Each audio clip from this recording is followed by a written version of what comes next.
It was a busy time at the docks. All the engines were working hard, pushing and pulling trucks about. One morning, Percy was late. Cranky the crane was quick to criticise. "These ships can't be kept waiting. They have important cargo. If they miss the tides, they will be delayed in the docks. You should look up to ships and show more respect. You are, after all, only little." "We've got too much work," huffed Percy. "Then perhaps a lorry should do your job." Percy was shocked.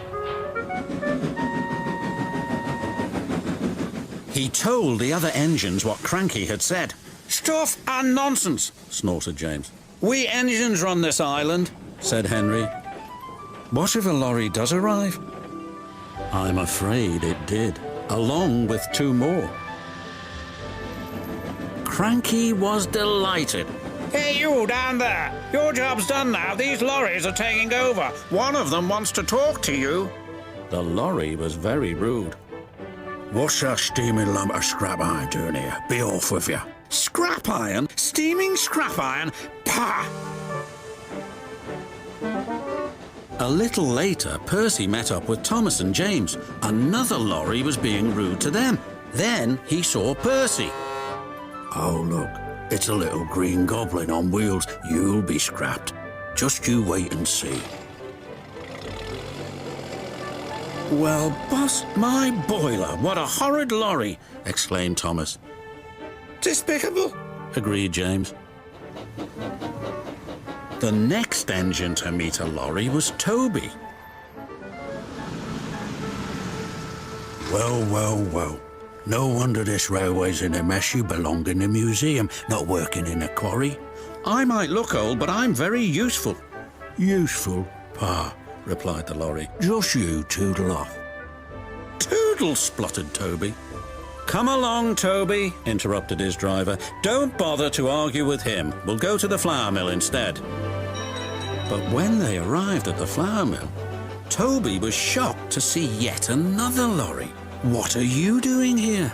"We free are doing your work now. You're too slow." The foreman spoke to Toby's driver. "I'm sorry, times are a-changing, I'm afraid." "Toby might be old," replied his driver, "but he's reliable. Come on, Toby, we'll go to the farms. They'll still use us." Toby trundled sadly away. His railway ran through a narrow gorge, but vehicles had to tackle a steep and dangerous road. When Toby arrived, he saw the lorry from the quarry again. It was loaded with rock. "That lorry's in trouble," thought Toby. And he was.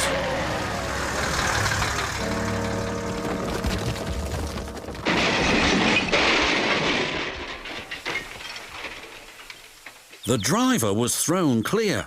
"Rotten roads," he muttered. The wrecked lorry was taken to the docks. Percy looked at the lorry. "What's this lump of steaming scrap iron?" he teased. "I'll be back," replied the lorry, "so you can wipe that silly smile off your smoke box."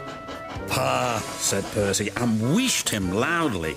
Then Butch, the breakdown vehicle, arrived. He was towing the lorry from the flour mill. "What happened?" asked Toby's driver. "He was overloaded with flour," came the reply, "and he broke down." "Not very useful now, are you?" said Toby. "Grrr," replied the lorries. Then James whistled excitedly. "They're bringing in the 3rd lorry on a barge." "What happened to that one?" James asked. "Stupid lorry was reversing and fell straight into the sea," said the tow truck man. Later, Thomas arrived. He looked at the 3 lorries and laughed. Well, well, well, the Brothers Grimm, smashed, broken and sunk.